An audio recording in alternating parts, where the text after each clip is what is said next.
We've got California joining us online. We've also got a group here from Eversales Systems doing the prospecting school. And we are really happy that they broke away from the phones and all the big money that they're making through prospecting school to join us today. If you're here with the prospecting school, stand up. All right. I stuck my head in there yesterday, and everybody was on the phone. They all looked very productive, so welcome. We would like to thank Inspiro for lunch. Let's give them a big hand. Sorry, California, you can't eat this delicious beef. It's very heavy lunch, so we'll all be napping later. But we'd like to invite Jen Morris to the stage. Yeah, right? The lovely Jen Morris. I hear there's a giveaway. There is a giveaway. Get your tickets ready and listen intently to every word she has to say.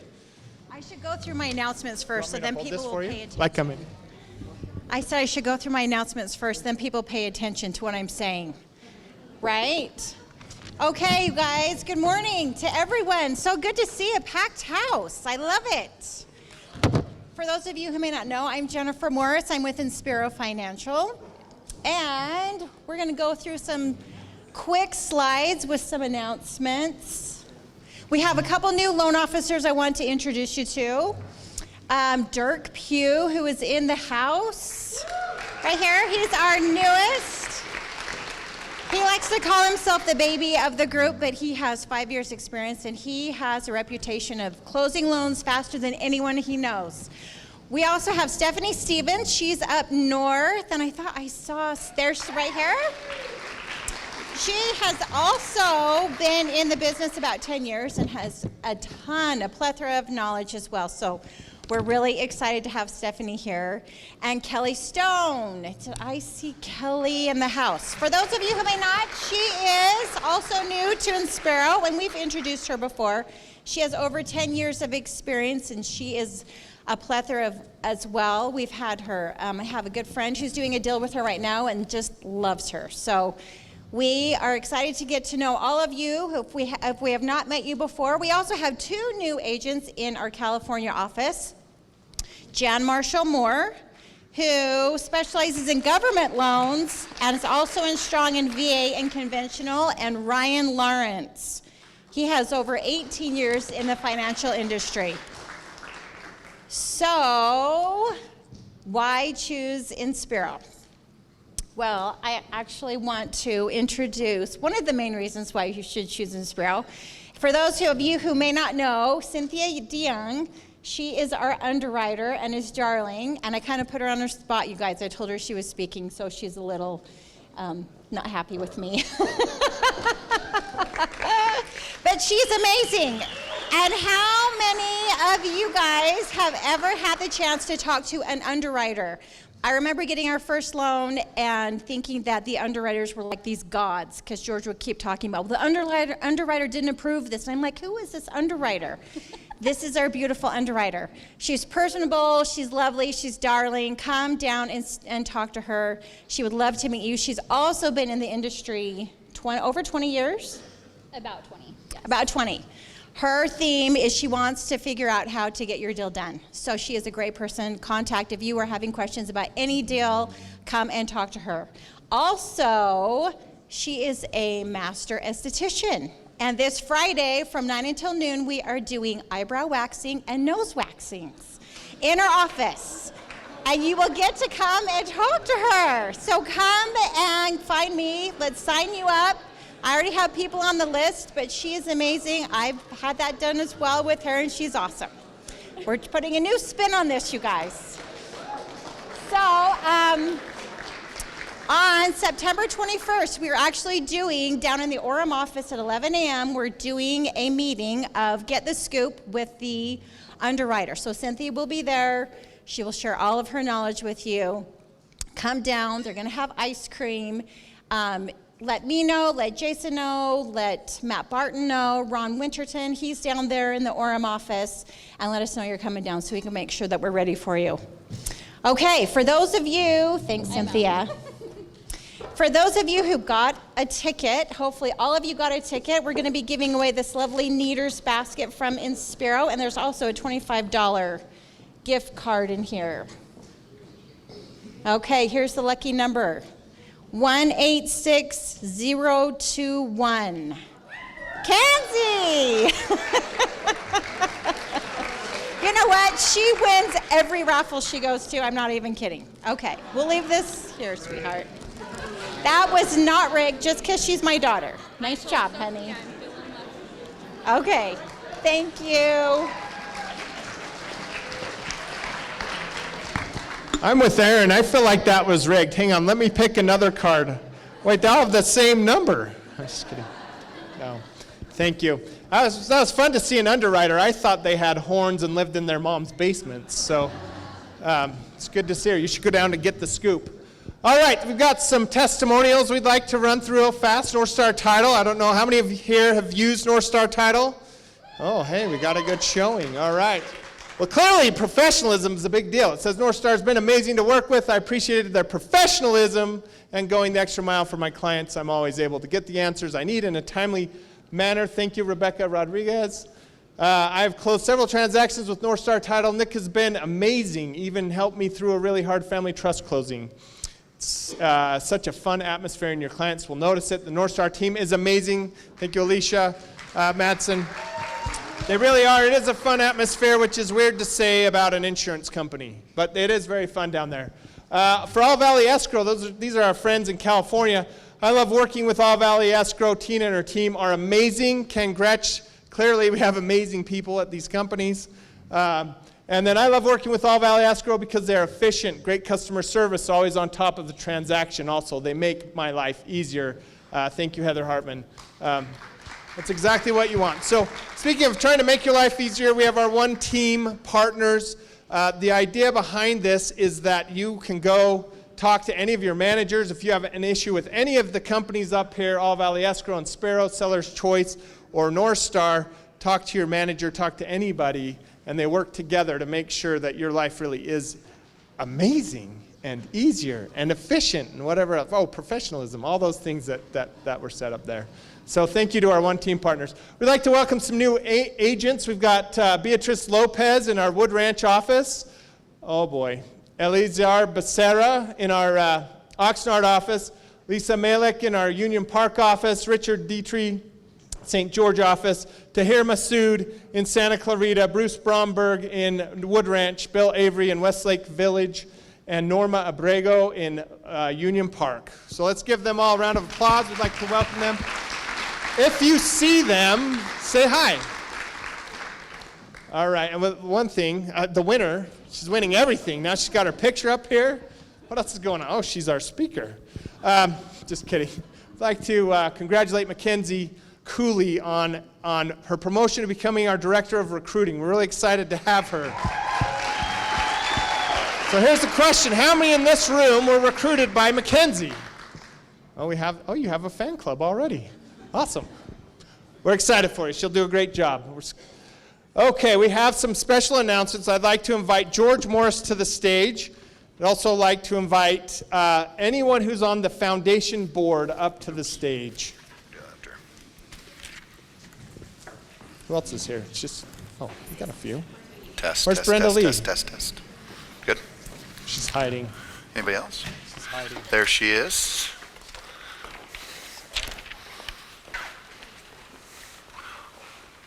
All right, we're going to get everybody up here from the foundation. Anybody up here on the, do we got everybody? Do we have everybody? Brenda Lee's here. No Brenda Lee? There she is. All right.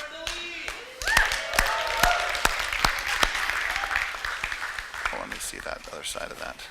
All right, perfect. So many of you know, obviously, as you watched all of COVID unfold, you watched a tremendous amount of heartache and challenges that went on. One of the greatest things that happened in the sense of tragedy was the loss of Logan, who is Nikki Nunez. Where is Nikki? Where is she? Oh, she's right there. We were just talking, and it's hard to believe that 18 months have passed by, but Nikki lost her 14-year-old son from juvenile diabetes who passed away in his sleep. And with that, of course, comes a lot of challenge, a lot of healing, a lot of struggle. One, we want you to know how much we love you, Nikki, and how dear you are to us and to the entire organization. And with that, many of you who attend to Cowabunga and some of the other things that we do, we know that our foundation raises dollars and monies for different causes and for what we consider to be very, very special causes. And with that, we wanted to present a check to Nikki and to her foundation called Logan Loves. Or Logan Loved or Loves? Loved. Logan Loved. And then if you could just come up here really quick, Miss Nikki.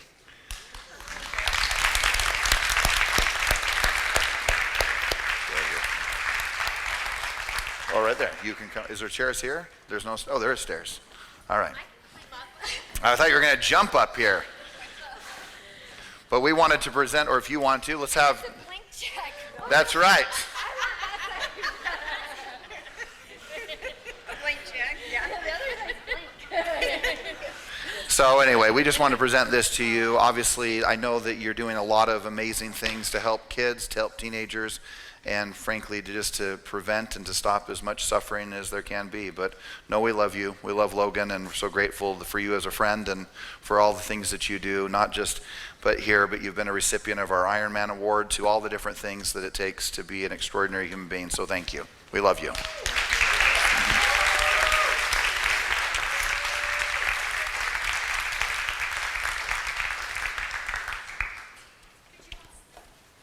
Do we need to slide together just a little bit more? All right.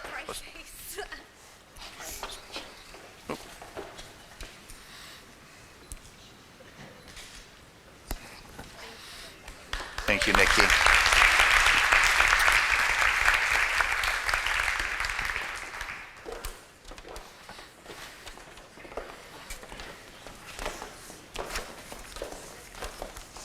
Am I next?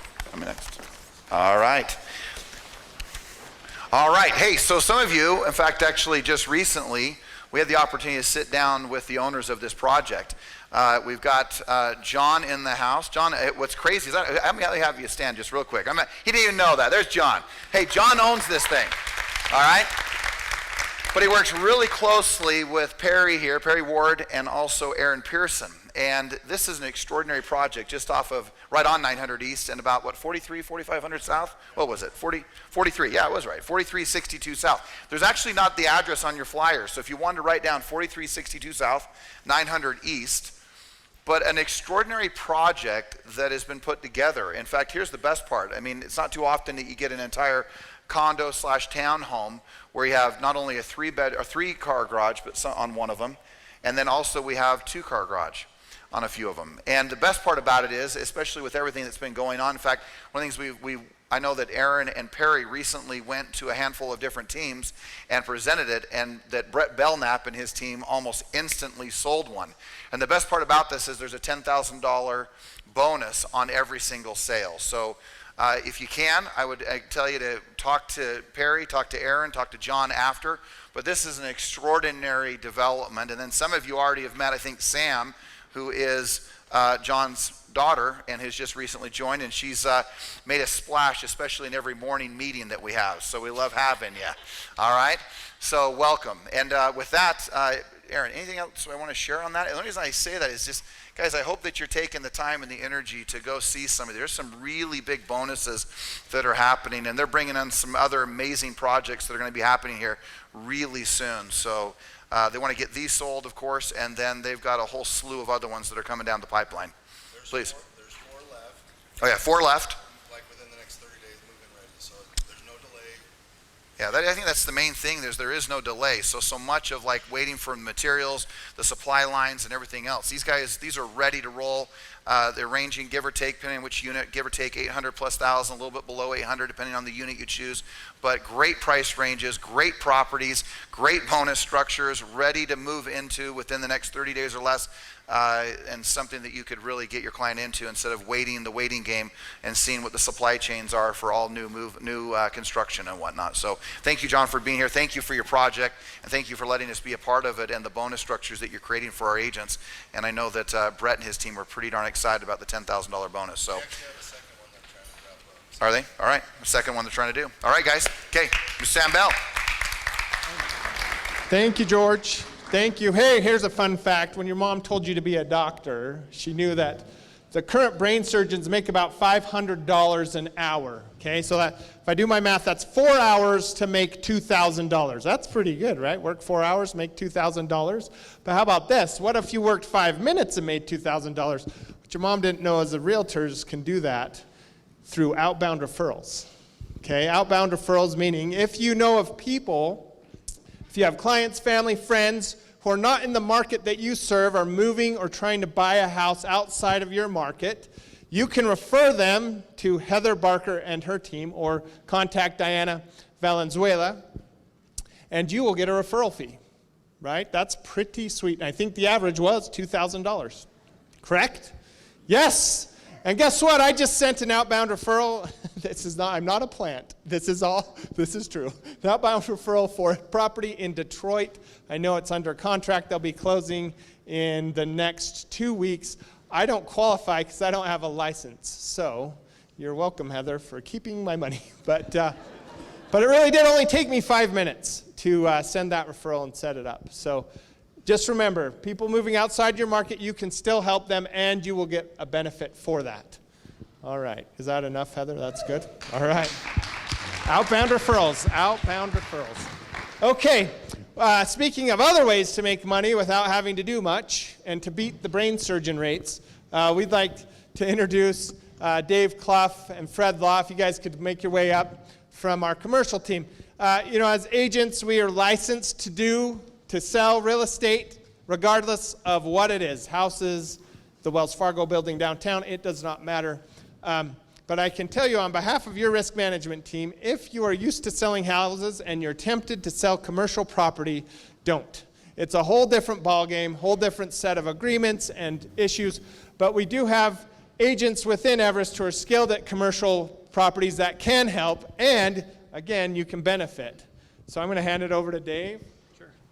Thank you. Yeah, I appreciate it. So I'm excited. Fred Law is a good friend of mine. We've worked together for well over a decade, about 15 years. So I was pretty excited. He got us a really good commercial referral a few years ago. Started working on it. Took some time to get done. But we're here to present him with his referral check. That's pretty exciting. But really quick, who here knows that Century 21 Everest was number 6 in the nation for commercial deals last year? Does anybody know that? That's not bad, but guys, guess what? What ranking are we residentially in the world? Number 1 in the world, right? So commercially, we got some catching up to do. Okay, we got some really good agents in our offices that work commercial that do a great job. And right now, we're going to present Fred here with a check for $25,776 for giving a referral over to the commercial department to work with a very amazing buyer. So just wanted to present with that check. And agents, let's start working together, making more money within Century 21 with our commercial apartment. All right, thank you. Thank you. Fred, what's my cut? I want to know where I can cash Right? this. What bank takes a check that big? Just use your phone. You just take a picture. I'd do it quick before it bounces. All right, let's talk about some save the dates. Utah, we've got our pumpkin patches coming up. Sign up with your front desk. It's a great opportunity to show your clients some appreciation. They've been fun in the past. I had to dress up as Darth Vader once or twice. I will not be doing that this year, so don't count on that. All right, upcoming summits. October 5th is our next summit here in Utah, live at the Miller campus. It's where we've been before. We're going back there in October. So that's October 5th at noon. And in California, it's October 20th at noon. I got a hand raise. Oh, boy. I've been misled. I have been misled. We are back here in October. Do not go to Miller, please, in October. Come back here. So come back here. And in California, we'll let you know where it is, but it's October 20th. We've got an Elevate coming up. Who's been in Elevate before? Yeah? Oh, wow.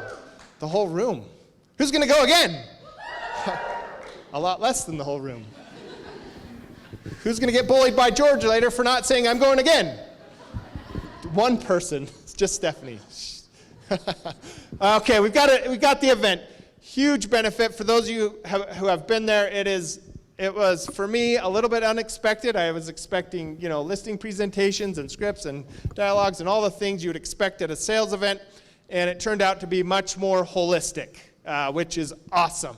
And that was probably the best part. So if you've been, go again. If you haven't been, this is your chance, October 12th through 14th, here in Salt Lake City. Pricing's $195. So just get ready. We also take big checks for that. So, okay. October 21st, we have a blood drive. The Everest Community Foundation is putting on a blood drive at the Union Park office from 11 a.m. to 4 p.m. So if you like really big needles and to watch them drain your life force, please. Oh, I've been told stop. No. Please come and donate. Blood's always needed, and it's not as scary as you think. Okay. So, a prospecting school. We've got our prospecting school students here with us today. We have another one coming up. If you weren't able to get in, it's November 1st and 2nd, $395. Contact Judy Forden. Raise your hand, Judy, if you can see it. Oh, it's half sold out. These have been selling out. So if you want in, this is a scarcity. We talk about abundance at Everest, having a mindset of abundance, but there's only so many chairs. So this is a scarcity situation. So sign up early. Okay, Tony Robbins, November 11th through 14th, Unleash the Power Within. It's live, West Palm Beach. If you haven't been to West Palm Beach, you should go. It's amazing. It's so nice. The Trumps live there. Then we've got 121 coming up, Caesars Forum in Las Vegas, also a very nice place in a very different way. Trump Tower is down the road, in case you wondered where Donald is. But March 23rd through 26th, 2022. All right, now, top producer trip. We are going all over the place. This one's in Hawaii. So this is at the Royal Sonesta Kauai Resort. It's a beautiful resort. I've been there. My sister went on her honeymoon there. I was not present at that time. I went before. But it is a beautiful place. Now, if you're wondering what it takes to get an invitation, April 2nd through 9th, we've got the awards criteria on the screen. Minimum, you've got to meet Emerald. Oh boy, we've misled us again. Okay, so we're here in October and you can't go unless you're Emerald. So that's $195,000 in GCI. So as you're looking at your last quarter of the year, if you're close, ramp it up. Start pinging your SOI, prospecting your guts out, going to prospecting school, doing whatever you can to get that 195, and it goes up from there. So please, please, please, if you'd like to come join us in Kauai, that's what it takes, and it'll be worth your while. Holiday parties. Can you believe we're talking about holiday parties? It's crazy. California, we have a holiday luncheon December 9th from 11:30 to 2:30 at the Spanish Hills Country Club in Camarillo. In Utah, we've got the pajama party. It's the movie party that we've done historically, December 18th at 8 a.m. A couple of great new movies that are coming out right in time for us. So I have not been to the movie theater since our last party. So it'll be my big re-entrance into that world. Is that it? Am I done? Oh, look at this. Got our two speakers today. For those of you who don't know, we have a little fun on the 6th floor. Somebody marks up the poster. So we've got Jeremy wearing a 50-gallon hat. It's way bigger than a 10-gallon hat. And King George. We're excited to hear from them. So I'd like to turn the time over to Jeremy.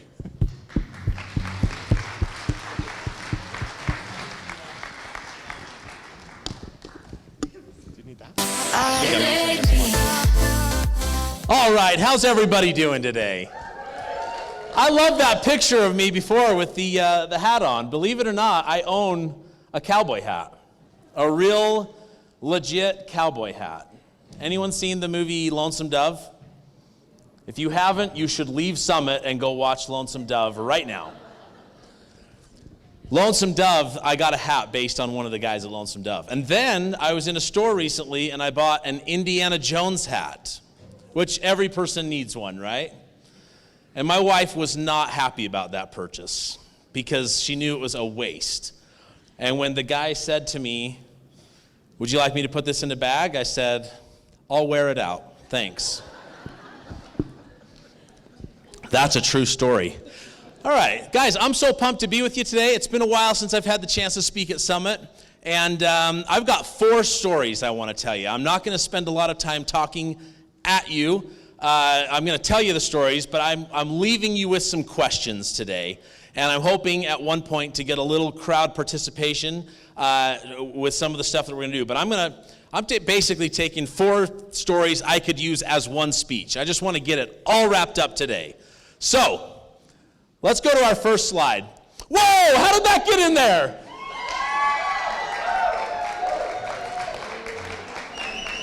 That wasn't very professional. Let's move on to the next slide.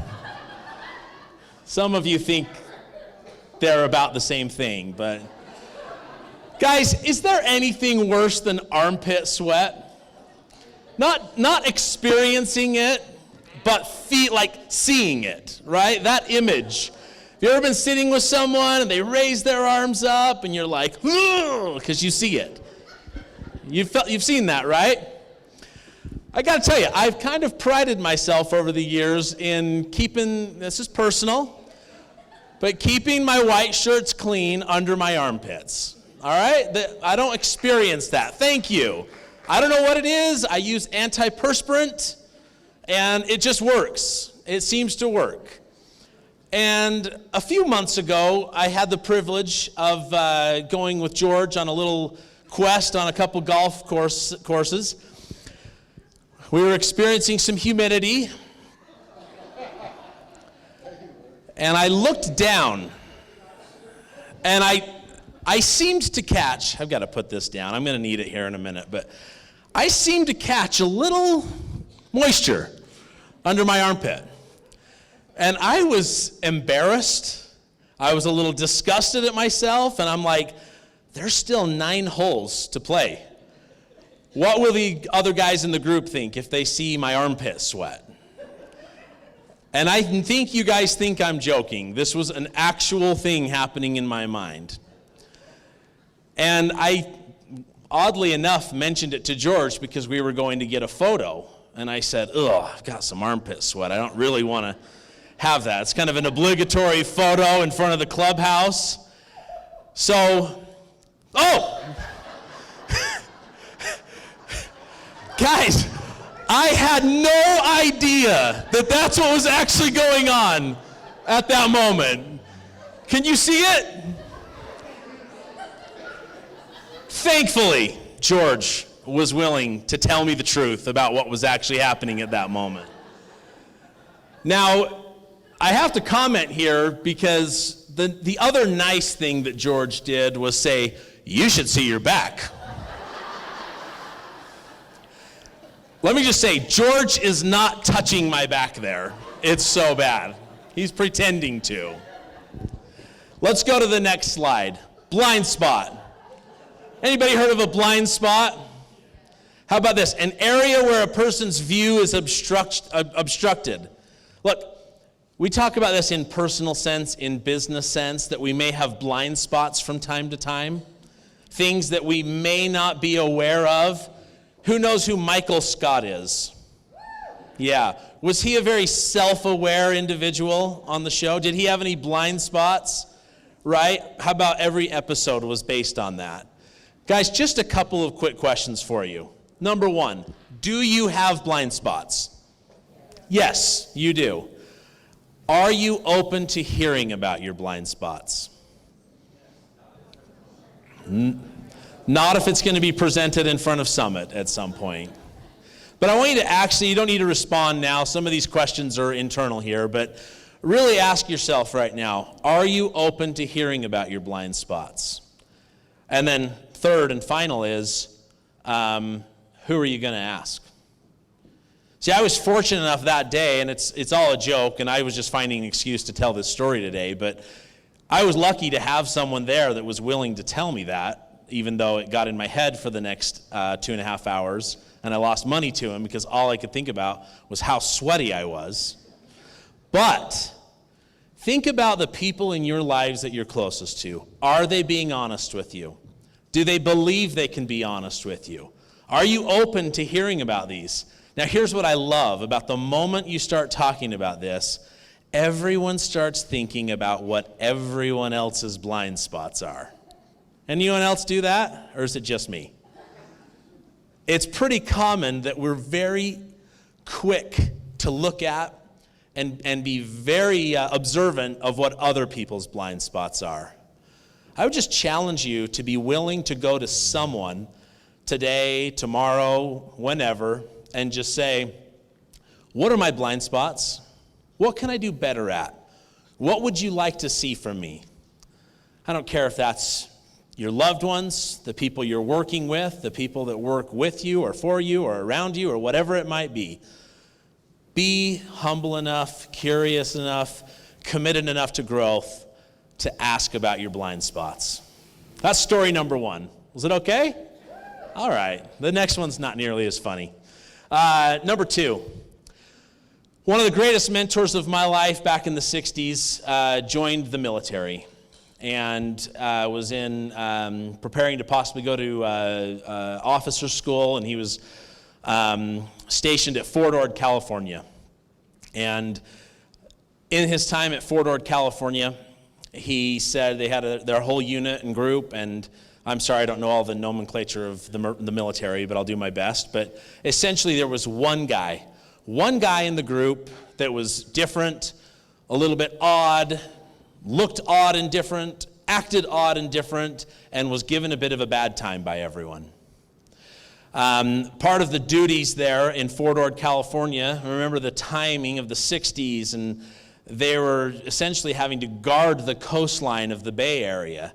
And they had to go out and walk Jeannie, you might know about this, walk the beach basically to protect from Russian missiles coming in, essentially. And so he and his unit were ordered one night to be prepared to go and do this. Now, when you have a special military assignment like this, it required them to really get ready. Like, you're wearing your best gear. Everyone here seen like a drill sergeant and that routine from the movies, or probably some of you have participated. Their objective that night was to look their best. They had to be sharp and perfect. He described the scene by saying that we put our best guy first in the line, and said that for about essentially 3 or 4 hours before the actual inspection was due, before they went to the assignment, they were going to have an inspection, and they were given 3 or 4 hours to prepare for this inspection. So it meant business, right? And they put their best guy first. They said, look, if we put our best person in the front of the line and they come by and inspect and he looks good, they'll probably go better on everyone else. So he said they helped each other, fixed each other's ties, did whatever they could do, because one failure was everyone's failure. When came time for the inspection, the first and best guy was ripped to shreds. You can go to the next scene if it's there. Probably something like that. Left no hope for anyone else. He said the sergeant went down the line, looked each guy, and just gave them a 1-2 up and down, in their face, aggressive, as bad as you can imagine. When he got to the tall, odd-looking, different, weird, tough to deal with person, he took one look at him and said, "Soldier, you don't have a friend in this world, do you?" And the soldier looked back at him and said, "No, sir, I don't." And that's all he said, and went on to the next one. Later that night, while this individual was between his shift on doing the guard duty, he came across this sergeant in a little bit more of a casual atmosphere, and they got to talking, and he said, "Let me ask you something.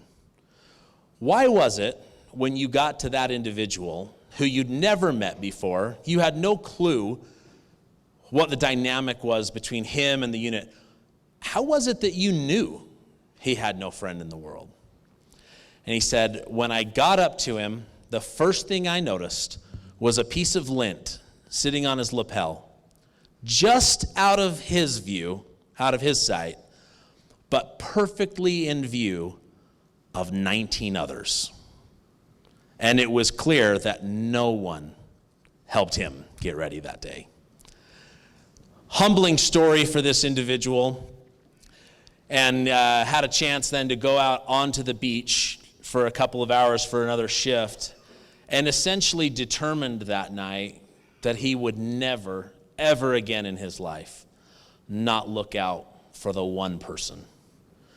not be the type of individual that wasn't constantly looking out for others in need. There's a great quote here. It says, "We all have the luxury of looking out for ourselves. Leaders have the honor of looking out for others."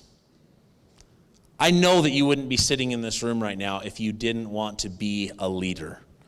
But it still raises the question, who do you need to look out for? Are you looking out for others? Who is in need of some help from you? My commitment and experience, and I have a long ways to go, and I hope I'll say that again, but everything I'm saying today, I'm saying to me, to you, to all of us. But there are a lot of people out there that are in need of some help, that need a little extra love, need a little attention in this business. I mean, if I just purely said in business right now, if I were to have you raise your hand right now and say, who needs a little help? Who needs a little motivation? Who needs a little encouragement from a seasoned producer? What seasoned producers need a little encouragement, right? I mean, from someone who's on a hot streak. I mean, it'd be amazing to see. And that's just within the business. Forget what may be happening in our personal lives. So if you can, commit today to continuing to look out for the one. Don't make yourself be in the position where you have to experience something like my mentor experienced at a young age, but that you can know from his experience, that's not how I'm going to treat others. I'm going to be different. I'm going to look out for others and make a difference. And again, I know you wouldn't be sitting here if that wasn't something that was important to you. Sound good? All right. That's not nearly as funny as the armpit story, is it? Let's move on to something a little more funny then. Maybe. That looks like the world's biggest desk to me. What do you think? Could be. It's not. The world's biggest desk was purchased by my wife in 2013 or 14.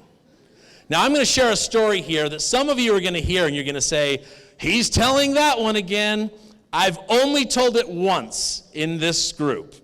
So if you're hearing it again, it's just that it had that big of an impact on you. There was a little bit of a fad a few years ago where people would take furniture, they would fix it up, paint it, sand it, put new things around it, hardware and stuff like that, and they'd keep it in their house, sell it. Anybody ever engage in that behavior or activity? Aaron, cool, nice, man. Yeah, my wife loved that. She actually created a few really nice pieces in our home. One day she showed up, and I wish I should have brought a picture of my house for perspective, but basically, I had to get a desk from our garage to an upstairs like that. It was awful. And this desk was just horrible. And it wasn't just pick it up and carry it. It was the biggest desk, it was heavy, and to make matters worse, in order to take the screws out, it was like an L-shaped desk. In order to take the screws out, you had to take the drawers out. And were they the simple drawers that pulled out? No. They were the type of drawers that were just an absolute nightmare. So this took me who knows how long to do it, and I didn't want to do it. And why? Because I knew in a year or less I would be having to remove this desk from my office in my home. And I turned out to be right. But we all have these, short memories, and I'd forgotten how miserable it was. And so one day, my wife casually said, "I need you to get that desk out. I've got someone coming to pick it up for $100. And I said, "Oh, okay, no big deal." And as I went into the office to start to take the desk apart, I immediately remembered how horrible it was putting the desk together and moving it up the stairs. And I was like, this is a Saturday. There's fun things I could be doing. This is going to take me like an hour maybe to get this done. And I was getting angry a little bit. Like, I can't believe I have to do this. Now, this was in the fall. And in the fall around my house, we also get the chainsaw out to saw off tree limbs and clean up the yard and stuff. And I had this genius idea, which was, I don't care about the $100. I could cut that thing up into the chainsaw in 10 seconds. have it downstairs in two or three runs down the stairs, and I am done. Now, I should note this was in my wife's craft room. This is the room where she has stuff. I don't even know where to begin, but there's little drawers with little things all over them and whatevers.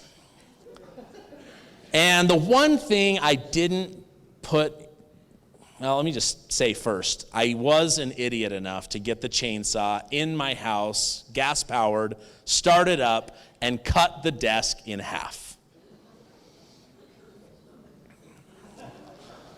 That is sawdust. I didn't think about sawdust. What I thought was going to be a 5-minute job, saving me a 45-minute to hours worth of work, I had sawdust in every little drawer, every little cupboard, every corner of that room. And I had like 2 hours till my wife came home and my life was ended. Guys, I'm telling you, it took me at least 2 hours to get that room cleaned up, and even nearly in a position where I could pretend like it never happened. Disappointing for the people who showed up later to pay for the desk for $100. I told them I'd give it to them for $25. They didn't take it. Guys, have you ever, do you have a question, Danette? Oh, my time's up. Okay. Have you ever tried to take a shortcut in any way, shape, or form in your business? Here's where I need a little audience participation. If you have a pen and a paper out, pull it out. I'm going to run through this really quickly. We see it all the time. But here's what I want to hear from you and would love for you to experience this. Some of this is going to be those of you who have paid the price and you've arrived at some destination and you've succeeded. The rest of you, some of you are trying to learn. The question is, what areas do we as agents think we can take as shortcuts that are going to save us more time? We're going to arrive at this successful destination quicker, faster, less pain, and most importantly, we're trying to avoid work. What are the areas in our business that we do that? Shout them out. Loud. Yes, pre-qualification, getting people approved, good. Where else do we try to find shortcuts in our daily work and business? Prospecting, good. Where do we try to avoid that? Better leads, communication, whatever, right? Not doing it. That's kind of a joke. Nobody laughed because you're like, I don't do it. Okay, where else do we try to find shortcuts? Shortcuts that cost us more than they help us. Communication and follow-up. Isn't that the number one thing where we get complaints? I get a lot of complaint calls, not on me, but on you, actually. And usually communication is the problem, usually. Okay, anything else? Look, we're all going to say the same things. It's going to be in the way and manner in which we keep our schedules. The way in which we prospect and the leads that we contact and whether or not we do it. The way in which we might build a team or think we're building a team or put people working for us, whatever it might be. This is a huge one that I wrote down. Skills. We try to cut corners on the way in which we learn how to be effective in our job. So guys, just get committed today to stop trying to take the shortcuts. Quit trying to cut corners and figure out a way to turn, and some of you might be hearing this right now and you're going, oh, I'm going to work smarter, not harder. You should. I'm not saying you shouldn't. But there's certain elements of this business that it is going to require you. It's going to be required of you to do certain things, to put in certain efforts and energies, to pay a certain price to arrive wherever it is that you want to arrive. This great quote that I wrote down, I hope you will too, states, there are no shortcuts to anywhere worth going. There are no shortcuts to anywhere worth going. Okay, last story, and I will keep it brief, but I'm trusting you guys a little bit here. Can I trust you? Can I tell a story about a political figure and have you be excited about the motivational message of it and not overwhelmed with who the person is. Now, I think Sam, thank you for warming us up, talking about Trump so much. I'm going to talk a little bit about his predecessor, Barack Obama. I love reading about the United States. I love reading about the history of the United States. I love knowing more about the presidents and their lives, and like the idea of these people being president is so fascinating to me, and I love hearing the stories and why they made decisions that they've made. And so recently Barack Obama came out with a book, and I am listening to it, and it is fascinating to hear about his world as president. And part of the story that just stuck out to me so much that I wanted to close with today was, I want you to think to the year 2000. This was President Bush going against Al Gore, and we all know we have these Democratic and Republican national conventions. That's where the parties meet together in some big building like the Staples Center, which we're going to talk about. And at this event, they nominate their party's nominee. Did I say all that right, Sam? Thank you. In this event, Barack Obama was a young and aspiring attorney and politician and had just lost a primary race in his home state of Illinois. He was discouraged. And a friend of his said, "Come to the Democratic National Convention with me. I've got a ticket for you." So this is 2000. When did Barack Obama become president? 2008. So just listen to this. And again, just final warning, stop worrying about if you love or hate Obama. He's just a guy. The convention was held here. You can go to that picture. There were 20,000 people in attendance at this convention. And at this convention, when Barack Obama showed up from the airport, first he went to get his rental car. Guess what happened to his American Express?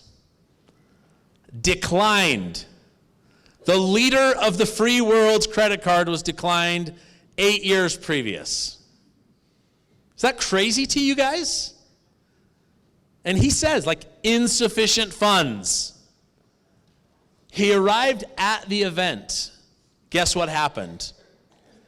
"I'm sorry, sir. Your ticket doesn't permit you inside the arena where 20,000 seats are. You have access to the hallways only." I mean, how unimportant can you be made to feel than to say there's 20,000 people more important than you in this place? He was so discouraged, I think he chose to leave early. And guys, the crazy part of the story is, 8 years later, you can go forward, Mile High Stadium, for the first time ever, a football arena, was where the Democratic National Convention was held. And who's that speaking at the front of the room? Barack Obama. And I think I'm going to get my number wrong here, but I think it was 85,000 people in attendance. And I don't know the better way to say it other than he was the least important of 20,000, but the most important of 85,000 in 8 short years. Now, I don't have a ton of time right now to dive into all the great steps and everything that he did to get from point A to point B, and it is a fascinating book if you like that stuff. But what I can tell you is this great quote that George says all the time: "Your current circumstances do not equal your future." Actually, I wrote it down from Tony Robbins as well. Your current situation does not determine your future. Your future is determined by your decision to succeed. Could Barack Obama have left that Democratic convention and just said, "I'm going to go be an attorney and get my Amex credit line cleaned up a little bit"? Yeah, for sure he could have. But he didn't. Some of you in this room are facing moments of truth right now, in a way, in a sense that you've got kind of these two roads that you can take. And I know you wouldn't be standing here right now if it wasn't that you were committed to heading down a path toward greatness, toward accomplishing your goals and becoming the best that you can be. And so what I have learned from this story and from the quote from Tony Robbins is that it lies in the decision that I make. I have to make the decision. I have to make the decision to be humble enough to hear about my blind spots and to have people share with me, where am I struggling? Where do you think I can be better? I have to make the decision to commit to helping be a leader in the lives of other people so that they can count on me and I can help them on their journey to being better. I've got to be committed and make the decision to not cut corners, to not try to take shortcuts, and to not try to really just rip from my own experience the opportunity to learn and grow and experience. It's a decision you have to make to say, I know this is going to be hard, but I'm going to pay the price. And as you make that decision, as you continue to be committed to your growth, both personally, professionally, and all the different ways that we talk about so often, we know that great things are going to happen because so many experiences are right within our eyes, right within our earshot, right within our eyes to be able to see. And to me, this is one of the most inspiring things I've ever heard of. A real life example of somebody who went from zero to hero, but he was committed and determined and decided to succeed. And my hope is that I will do that and you will do that. And I know as we do it together, amazing things will happen. Thank you guys. Love being with you. Hope you have a great day. Oh, Eric made me think we had a standing ovation starting. Just kidding. I'm totally kidding.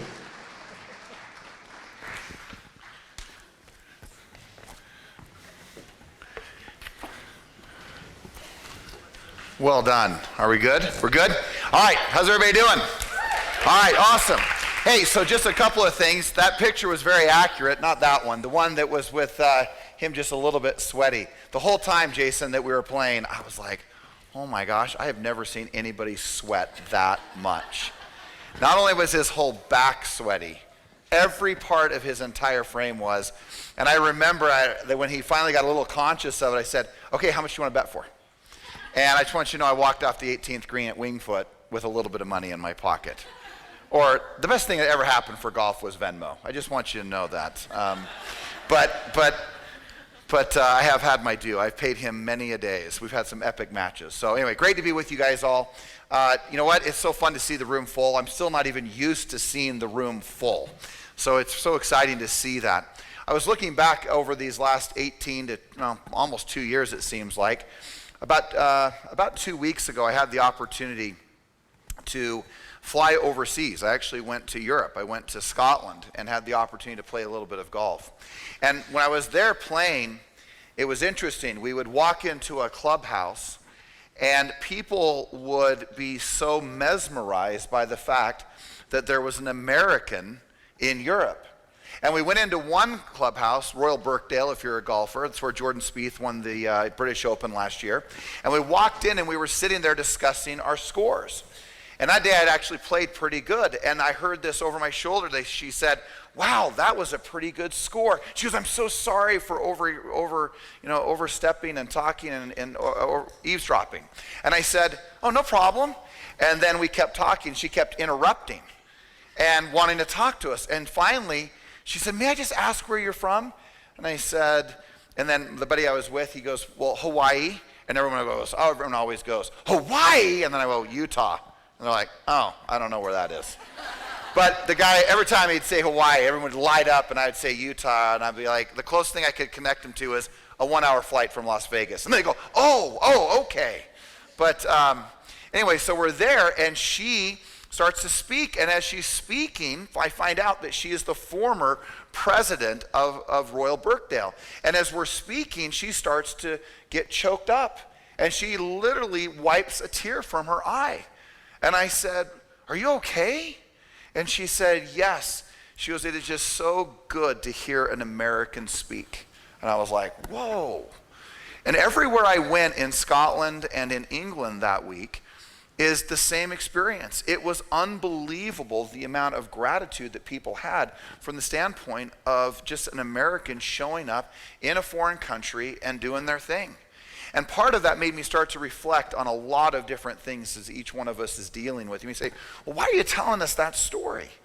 I'm telling you that story because it's not just a Utah thing. It's not just a California thing for our California friends.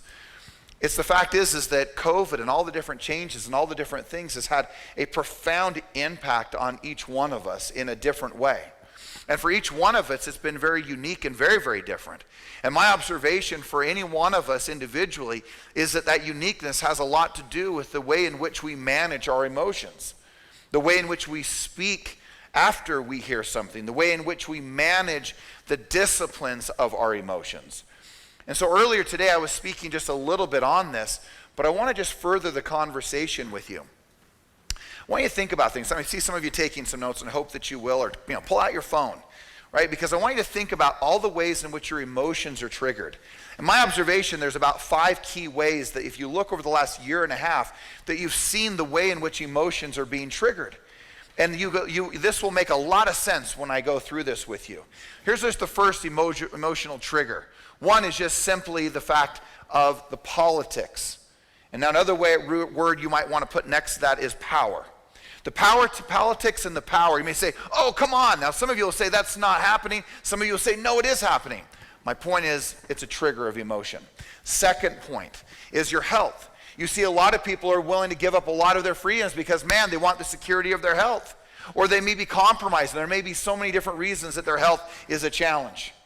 The third component to that is the economics, where I had the opportunity, as I said, to go to Scotland, to England, and it was so sad to see shop after shop after shop with were closed, out of business, cobwebs on the door handles, because no one had been in them for so many months. So the economics, number 3. Number 4 is the relationships within our life. Have you just simply found that you have just a little bit of extra time to spend with the people that supposedly you're supposed to love, and it gets a little crazy and it gets a little sideways? Am I the only one who's noticed that? Maybe Jen's the only one who's noticed that. All right? But my point is that you're seeing lots of trigger points in regards to the emotions and the ways in which these relationships are coming together. And then the 5th is an interesting one. It's a freedom play. It's the way in which we are free. It's the freedom to choose, right? You just heard our president just a few days ago, a week ago, mandate masks, mandate vaccines. Some of you are like, yes, and some of you are like, no. But the reality is, no matter what, it continues to trigger emotions. And I'm not here to speak about any one of the topics. What I'm here to do is do what all great leaders do, is to get you to focus on the right stuff. And the challenge for each one of us is that we have the ability to choose what we focus on, but number 2, we have the reality within our lives that we sometimes forget that we have that choice.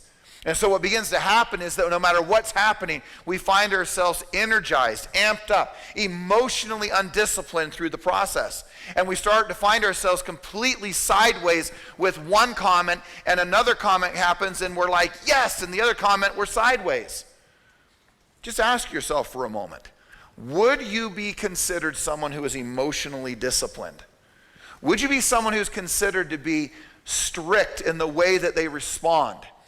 How about a better way to say it? If I came to you to talk to you about anything, any single thing that I want to talk to you about, no matter what it was, would I feel safe to do so? Would I feel safe enough that your emotions would stay in check, that I could handle the conversation? Would I be willing to talk to you, speak to you, converse with you from politics, religion, sexuality, where's the country going, no matter what it is in business, how you do business, your philosophies of life? If I shared them with you, would it be a safe environment to do so? You may say, well, no, it doesn't need to be safe. Well, that may be your perspective. But what I do know first and foremost is that every single person deserves the privilege and the right to feel safe. We also have the privilege and the right to feel free. So when you think about this business of real estate and you start thinking, well, man, why are you even talking about this stuff? How does this have to do with anything regarding real estate? Because here's the reality check. Since COVID occurred, or other tragic events occur in our lives, we begin to recognize so quickly as you start to observe in others that they start to go down a path where they choose to not be happy. And you say, well, what do you mean? I'm happy. Are you? Are you really happy? I want you to just think for a moment, reflect for just a second. Could you really look someone in the eye and declare your happiness? Not convince yourself, but are you happy? Are you joyful? Are you blissful? Do you feel good? You may say, well, gosh, George, there's so many things that are making sure I don't feel good. And that is the point. The point is that if you look around, you see COVID, you see mask mandates, vaccines, you see the economy, you see inflation, you see all sorts of shifts in the market. You see one day you get a deal, the next day you don't. The next day you are able to set appointments, the next day you don't. Or you set an appointment and they cancel the appointment. And all of a sudden you see this yo-yo of emotions. And yet you say things like, well, I just need to be informed. I just need to see what's going on every single news channel. I need to understand what's going on in our world. And just for the record, what do you personally have to do with almost anything that happens on the news? Unless you are part of the news, just for the record, which some people make that their priority. But my point is that what is it that you're getting from that? What are you gaining from staying on the side of that is crafting, creating, and managing your own emotions? And think about when you surf on the web and you go to YouTube or you go to your Safari or whatever you're looking things up on, and all of a sudden you start to realize that you're just surfing, you're just looking, and that whatever someone thinks you should be watching or whatever AI believes you're interested in is what shows up in your life. And all of those factors, and some of you are nodding your head going, yeah, but all of those factors have an impact, and they have an impact on your personal happiness. So I want you to think about this. You have two ways to control your future. The way you're happy, the way that you do things, the way you control your mindset. Now here's the thing that's interesting about these two things. You say, well, what's important about being happy in real estate? Well, because here's the reason. Because the fact is that when you show up, people are asking themselves, is this a good person? When you show up, people are asking themselves, is this person happy? You may say, are they? Oh, gang, you are masterful at detecting everything.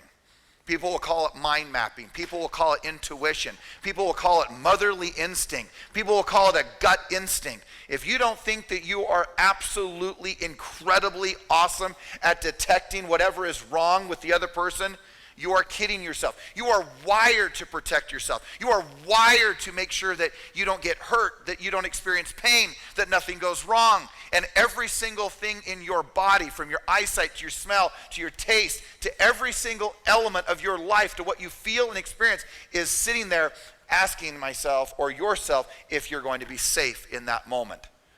And you know what's so interesting is people are drawn in the game of business to people who are full of light, love, goodness, and awesomeness. You may say, well, that's not what I want to be. Right, because the other side of business is force, manipulation, pushing people, driving people into the ground to make sure something works.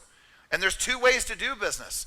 And yet the reality for each one of us is that we are attuned to one way or the other. But have you really just simply asked yourself, how is it that the moments when your life and your business is flowing so easily, and the moments of your life when it seems so hard and so difficult and so challenging, what is the difference? What is it that's going on in your life? What is it that you're reflecting out? What is it that's going on the inside from a mindset side to an emotional side? What is it that's going on for you to simply take a step back and ask yourself, wait a second here, what am I portraying? What am I mirroring out to the world or projecting out to the world? What is it that people feel when I show up? What is it they experience when I'm there?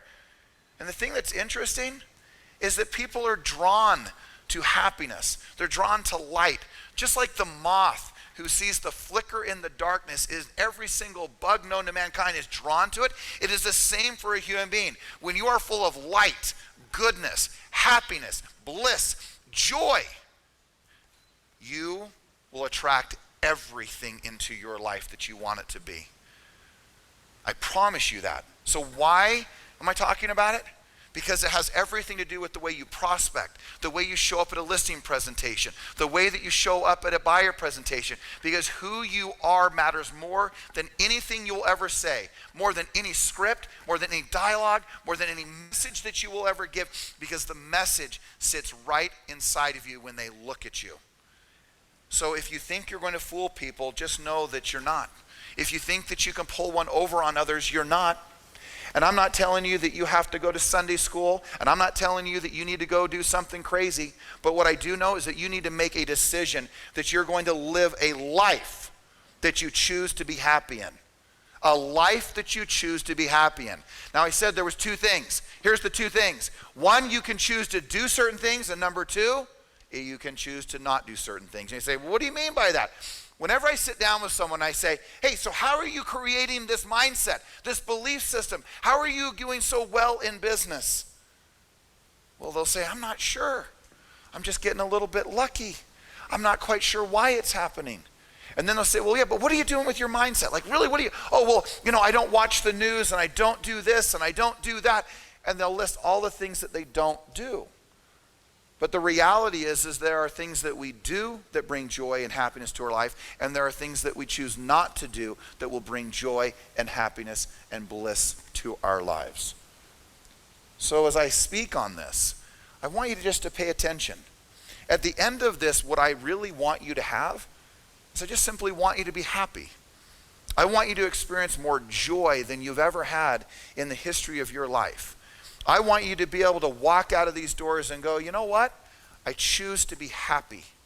I choose to be happy. And even if others are emotionally crazy, even if people are getting themselves all agitated beyond measure for so many different reasons, just the simple formula of happiness. If I asked you, how are you going to be happy? What would you tell me? What would you do? What would you avoid? What would you strive to do? Because the fact is that every time that you choose to be happy, guess what happens? You earn more money. It is always the case. So I remember a few years ago when I was sitting down and I was giving a little 1-2 to Isaac, my son. And I was just so emotionally blitzed. Like I was coming at him. And at the end of everything that I said, I hear Jennifer say these words. Isaac, this is just your dad saying how he loves you.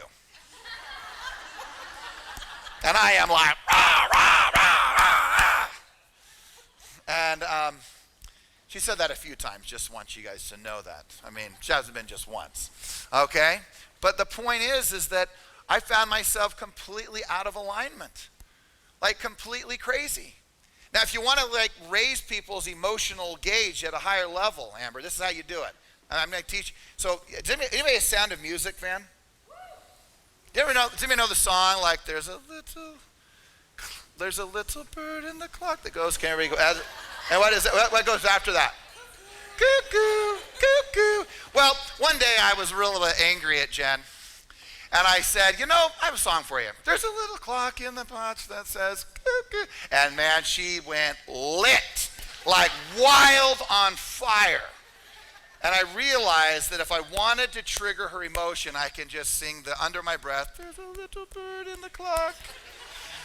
And then, and one time I was in a little less maturity than I have now, but Brad, I have to tell you, Taylor, I sent this to her. I sent her the video of The Sound of Music with whatever her name was. What's her name?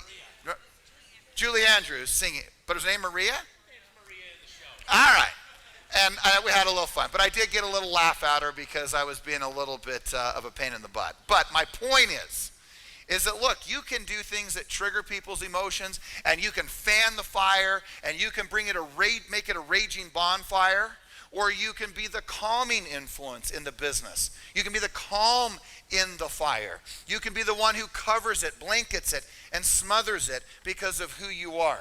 If you're that person that no matter what the scenario is, that you can be that safe person, the fact of the matter is that you're going to have a happier life. Because what it means is who you are being, what you're reflecting, what you're offering out to the people that you care for and the people that you love. So when you start looking at well, what do you mean? So how am I going to be happy based on the things that I do and the things that I don't do? Well, let's just be honest. Life is about so many different aspects, but when so much tragedy and challenge and trouble is happening, what is so critical to watch is that you watch people numbing out. Even in this conversation, I watch people numbing out. Even like, oh, no, I don't want to be happy. I just want money. Oh, okay. Right? Or I just want to, I didn't sign up. I signed up for a real estate seminar. I didn't realize we're going to talk about personal joy and happiness. But the fact is that how can you live a blissful life? How can you earn a lot of money? How can you have the life that you ultimately want? And you have all the achievement in the world, but yet the greatest failure to humanity is at the end of the day is the lack of fulfillment. Money coming out of their ears, and you know what? But man, almost no happiness. So if you're at the top of the game, again, can you answer the question, are you happy? Do you have joy? Do you have bliss? And how do you create that? I believe it's two fundamental things. Number one, never stop growing. Never. Never stop growing. Ask yourself, have you stopped growing? Are you just existing? Are you just moving through your life? What are you reading? What are you studying? Who are you spending your time with? You may say, well, I don't have any energy to do that. Well, what do you have the energy to do? Are you surfing just social media? Are you just surfing the web?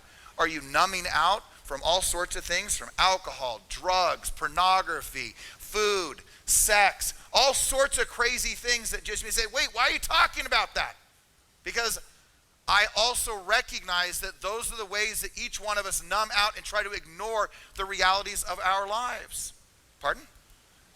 So she went time out. You just really got her attention with all those things. I got a lot of people's attention. I know. I mean, you're not supposed to be able to say those things from the stage, but I always do. All right? And I say them because there's a reality check to it, right? The reality is that those are the ways in which we numb out in other ways. And here's the question. You can numb out in ways that create love and beauty into your life, or you can numb out in ways that bring destruction and tragedy to your life. And that's only entirely up to you.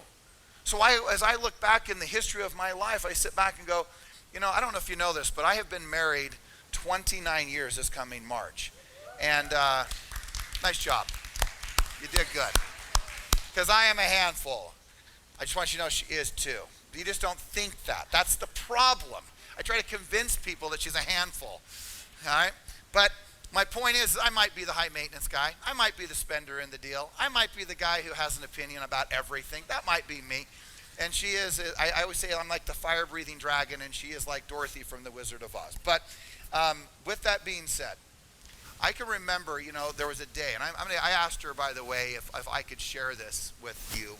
I said a few jokes before I said this, and she's like, no. I said, oh, just kidding. I just want to tell this story. But I don't know if you've ever had this. This just go dead, or am I good? We're good? Okay. So, May of 2016. I'm driving down 1300 East. She calls me, and she says, hey. I said, hey, how are you doing? She goes, the pleasantries of, I'm doing fine. You doing good? Yeah, I'm doing fine. Hey, what are you up to? Oh, I'm just going to an appointment. Oh, you're going to an appointment? And she said, where? And there was this moment, turn down just a hair. There was just this moment of pause for me. And that moment, guys, I have 10, 15, sometimes as many, Steph can attest this, 20 appointments in a day. It's crazy at times. So she never usually asks, well, what's your next appointment? Because there's so many of them. And I remember she said, well, oh, you're on your way to appointment. With who?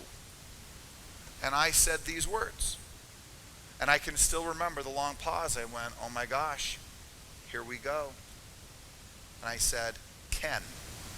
Some of you know who Ken is, because some of you have come and you've seen this guy. And she went, Ken? And she goes, Ken Hennifer? And I said, yeah, Ken Hennifer. Ken Hennifer, for nearly 25 years, had been our marriage counselor. From the first year or two that we were married, we had been in counseling. We'd always go to counseling. I'd call it a coach or whatever you want to call it. I'd say, hey, I have a marriage coach. Be like, is it a counselor? Yes, it is. And I believe in coaching. If you didn't know, I have a coaching company. So I believe in coaching, if you did not know that. okay? And she said, alone? Yeah. And then I will never forget these words. She said these words that will never be forgotten. She said, aren't you happy? And I paused a long time and I said, no, I am not. And she went, what? What do you mean you're not happy? We've been doing the greatest we've ever done. And I said, well, I'm not happy. Now here's an interesting secret to life. You will only confront to the level of anxiety that you're willing to experience. Now you think, oh, okay, all right, got that. I just want to repeat that again. You will only confront to the level of anxiety that you are willing to experience. So you will say to someone, oh, we can't communicate anymore. So I remember we started going to a counselor. And I remember I said, just can't talk anymore. And he goes, oh no, you communicate perfectly. You've made it clear. Don't ask this, don't talk about that, we don't discuss this, and we're not going to talk about that. You say, I remember I looked at him, I'm like, what? Yeah, you communicate perfectly. He said, because the level of anxiety that you're willing to experience is always the level of anxiety that you will experience. Or sorry, confront. The level that you're willing to confront is the level of anxiety you're willing to experience. So I just want you to think about that for a minute. I want you to rest on that. And at that time, what I found out was this. When Jennifer and I were first married, what would happen is that I would be here, let's just say figuratively, and she would be here. Of course, if you didn't know this, I'm fairly assertive and aggressive. Shocker. Taylor, were you aware of that? I just checking. All right. And I'd be here and I'd move a little closer and she'd go, oh crap, this is right when we first got married. And she'd be like, whoa, that's a little too close. I'll just step over here. Then I got like, well, I gotta like do a double skip here. I gotta get really close. And then she'd get really, really combative with me and be like, no. Well guys, that little dance went on for a long time. And about a year or two into our marriage, this is what ended up happening. I realized that for some reason we weren't going to be really close and that we were not going to be really connected for a period of time. And I can remember through that experience that as I went through that I had concluded that there was absolutely no way that we were going to be able to be together because she won't let me into her heart. And the closer I get, the further she pushes back. And I'm like, well, I have to have my heart, her heart. And I can remember being in this counseling session a few months later, and the counselor said, so, hey, George, what do you want? And you know what I responded with? She knows this. I said, I want your soul.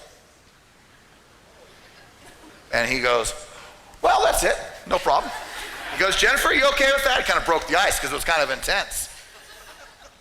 I want your soul. And for so many years, we lived this little space. And I'll never forget when the counselor, because man, he asks a lot of confronting questions. He goes, I'm just curious. I wonder what you would have accomplished if you weren't so committed to looking good. I'm like, hold on. What? Yeah, I'm just curious. I wonder what you would have committed, what you would have really accomplished in your life or your marriage if you weren't so committed to looking good. I'm all, what do you mean? He goes, well, I'm just curious. Why don't you ever talk about it? Not talk about it from the stage. That's not what I'm talking about. I'm talking about it with her. As time went on, what I began to realize really quickly is this. If you didn't know this, I am adopted. Here is my wonderful mother who bore me, by the way. Some of you have met her, many of you have, Jeannie. And I remember that it started right from there. And people say, well, what do you mean what started right from there? Why is that doing that? All right? What's going on? Must be too loud. Good? Good? I guess good. All right. Can you hear me back there, Michael? All right. So I remember sitting there, and what ended up happening was we had this conversation about, hey, you know what? I realized that early on in my childhood, it's really important, guys. I hope you listen to this. Early on in my childhood, I was adopted. It was the right thing to do. I'm not like angry. I'm not mad about it. I'm not upset about it at all. I'm not. But it injured me. And then I got to a family that was awesome. But I still remember sitting on the lap of my father when I was 5 years old, and he said, hey, guess what? Your mom and I are going to be divorced. We're not going to be married anymore. And I still remember him carrying his stuff up the stairs. And I watched my sister, who was crying, but I didn't fully understand it. And then I watched him move to Paris, France, a year after the divorce. And as a 6-year-old at that time, I remember I missed my dad. And I hardly saw him for nearly 3 years. Another moment of abandonment. And then it was interesting, up until I was 16 years old, any single male figure in my life that would come to my life somehow disappeared and abandoned.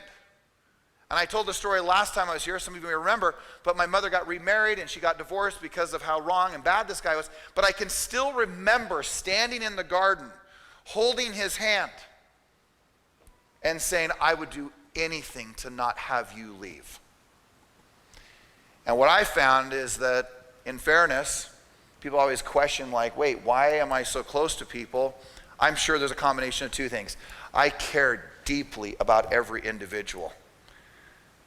I don't know where it came from. I can't speak to it, but I care, and I get lots of people who will try to tell me that I don't. They'll say things like I don't. They'll do things and talk behind my back that I don't, but I know that I care. So yes, it hurts, but I know it's not true. So I'm able to deal with it.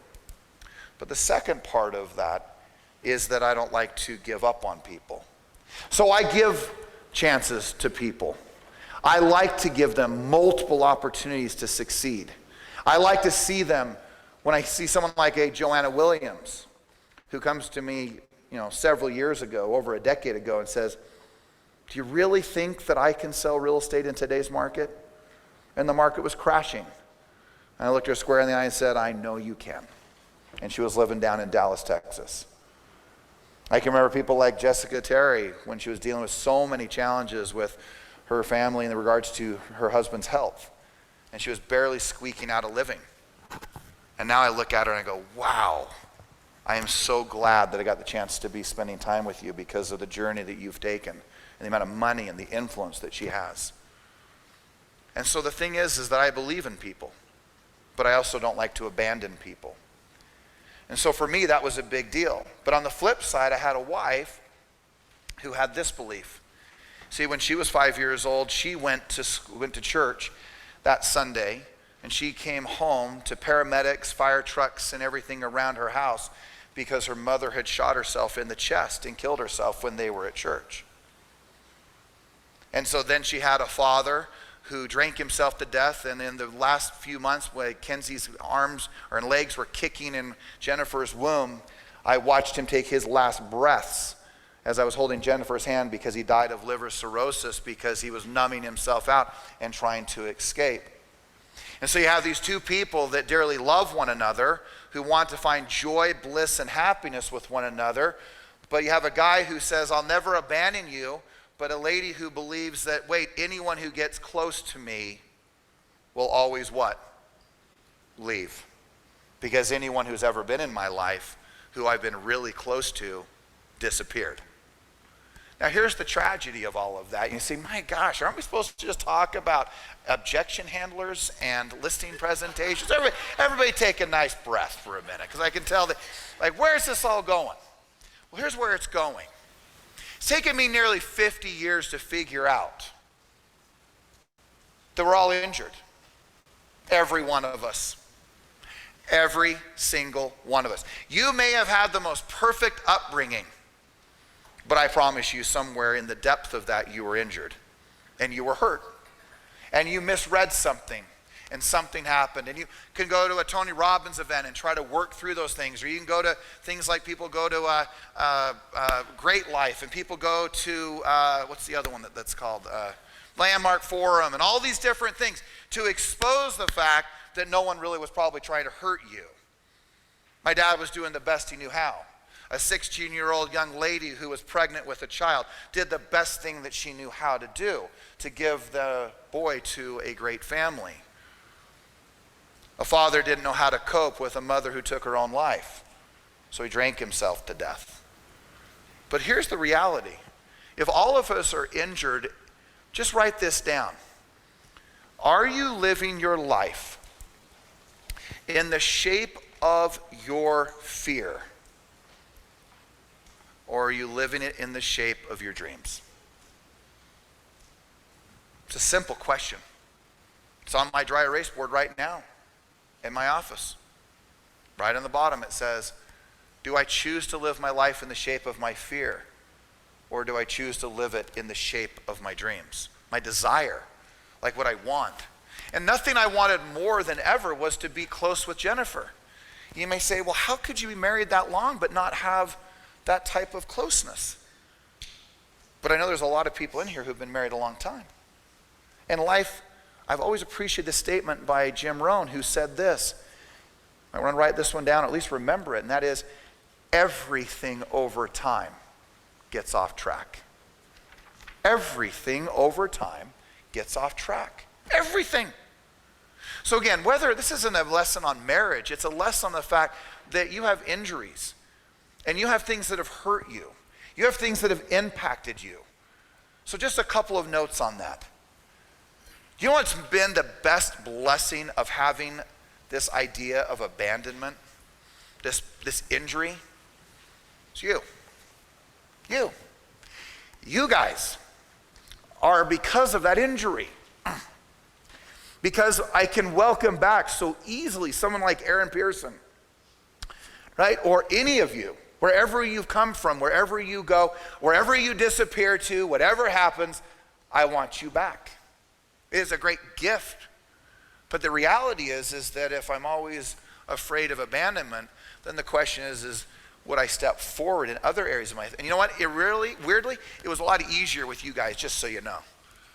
But it was really tough with her to recognize that I needed to step forward, that I would never leave. And then the commitment from her is that I'm not going. And she goes, well, if you're not going, then I'm willing to step forward. And then all of a sudden, something becomes magical. And it changes. Because you start to realize that, wait a second, I was living my life in the shape of a big false fear, frustration, and not really walking through the steps. And yet then the reality of doing that, it made it to where I could live the life I wanted to live, have the marriage and the relationship and the love affair and her soul that I wanted. Changed everything. Because I recognized that I was living my life in the shape of my injuries and not in the shape of what I desire. And so I would just challenge you individually. As I said, I want you to walk out here with a commitment that you choose to be happy, that you choose to live a life that is blissful, joyful, and amazing. And that as you take a step back in your life, just ask yourself, what are my injuries? Don't discount them. Every one of us has been injured in some way, from abandoned to beaten to hurt to something. Now just ask yourself, have you moved through it? And some of you, man, you have. Oh, 100%. And some of you are still living in the shape of your fear, in the shape of your tragedy, in the shape of your injuries. And so if you want to be happy, then I would challenge you to realize that you can choose to do certain things and you can choose not to do certain things. But the one thing I would challenge you to do is to make sure you figure out, where's the injury? And if you are so foolish, what is so interesting, by the way, as to what Jeremy spoke on, if you are so foolish to believe that you don't have one, it's really, here's what's always easy to do, guys, is I can look at you can look at me and go, oh, I know where his injuries were. You don't think that I can look at you just the same and go, oh, wait, I know where her injury is. I know where his injury is. If you aren't sure, I can bet you that someone could sit down with you who loves you, cheers for you, champions your cause, a great coach, a mentor, a counselor, whoever it is for you, and just say, man, I want to get to the depth of a little bit of my injuries because I want to be free of my injuries and I want to live my life in the shape of my dreams and my most sacred desires. So the last year and a half for me has been some of the most difficult moments. I'm going to wrap up with this. A year and a half ago, or 13 months ago, I hit my head. Some of you don't know that. So some of you thought, well, what's wrong with him? Where is he? Why hasn't he been around? He doesn't like us. He doesn't like me. He doesn't love me. He doesn't care. Look at him in his nice car. He's just on vacation again. I saw him on social media. Everything looks fine to me.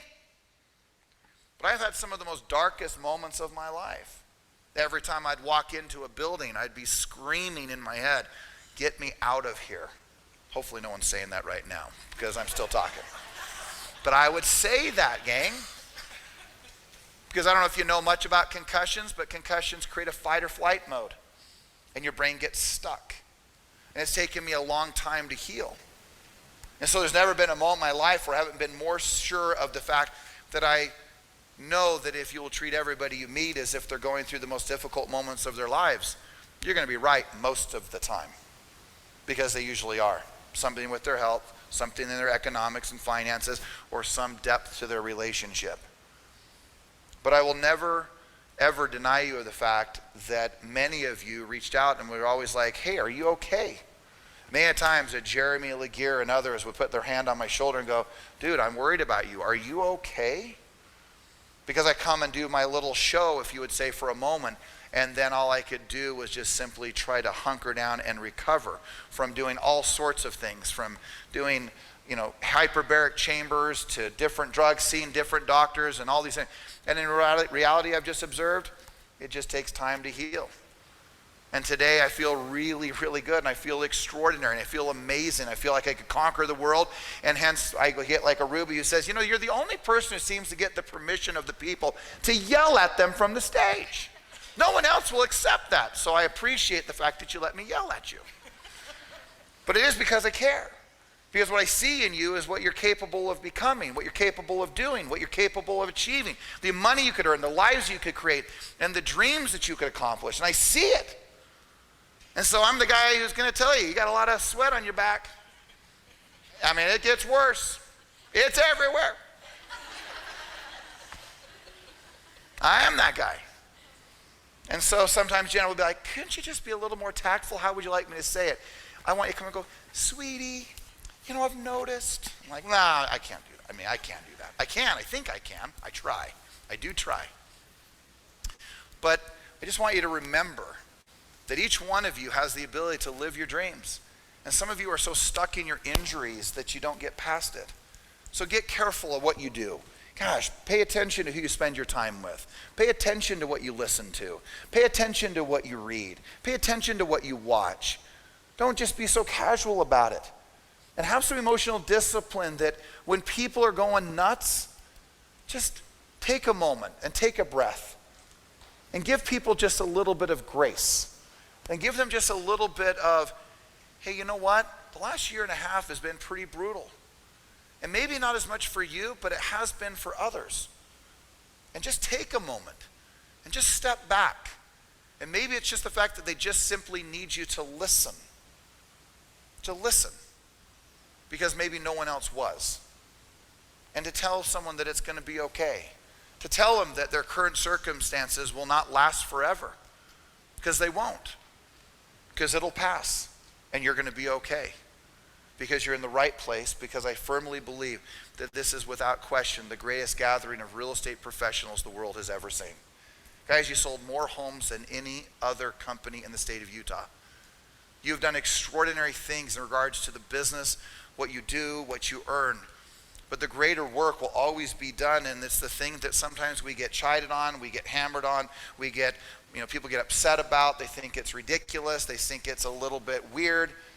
But I am not going to stop from the standpoint of the fact that you need to work from the inside out. And as you become more on the inside, you're going to achieve more. As you learn to think better, create better, believe better, you're going to do better in this business. So I'm going to challenge you to remove all the things that are impacting the way you think, the way that you believe, from the standpoint that are poisonous in behavior. Meaning that if you're watching the news, surfing the internet, if you're paying attention to all the social media, and you watch that when you get away from it, you feel better, have the maturity to step away and choose today to be happy. This is an incredible gift. Your life is a gift. The two greatest days of someone's life is the day that they were born and the day that they figured out why. That's the gift. And when you figure out why you were born, then all of a sudden money becomes easy. Life becomes easier because you know that there's a purpose behind every single thing that you do. Every home sale, every contact, every message, every conversation is meaningful because you know why you're here. Do not be the people that are buried or who are dead at 40 and are buried at 80. And Sam, I heard that about your age. I heard it when I was in my 20s. I'm like, yeah, 40, oh, that's so far out there. I'm 50 now. And I always remind myself that, man, I don't want to be dead at 50 and buried at 80. I want to live an extraordinary life, and that comes down to making decisions and crafting and creating a mindset, a belief, and a place of happiness within myself. And as I do that, I can then begin to share it, to give it, and to offer it to others. Guys, in closing, as I started with, remember, if you are a bright light, if you are happy, joyful, energetic, and bring just joy to your life, people will be attracted to that. They will want to be part of that. They will want to work with you. They will want to be with you. They will want to have you list with them. They will want to have you buy the home with them. That is what will happen. When you are a bright light and a gift and a joy to life, that's what ends up happening. And as much as you want to think that you can just work the numbers, force yourself into a transaction, and pile drive the others out of it, I'm just telling you, that's an exhausting way to live your life. Or you can choose to say, you know what, enough. And so look, this is the reason why. And I really am closing, Amber, I promise. I am done. Denise, I'm done. Or Deanna, I said Denise. I don't know why I said Denise. Deanna. Sorry, Morgan, I promise I'm done. Just show up. How many of you went to Elevate this last time? Life changer? Game changer, Trent? It's so much deeper than what you think if you haven't ever been. I would encourage you to show up. And I would encourage you to play full out. And I would encourage you to see how you can change the course of your life the way you ultimately want it to be. That is my challenge to you. It is always a pleasure to be with you. Live your life in the shape of your dreams, not in your fear. So go and choose to be happy. All right, guys? Thanks so much.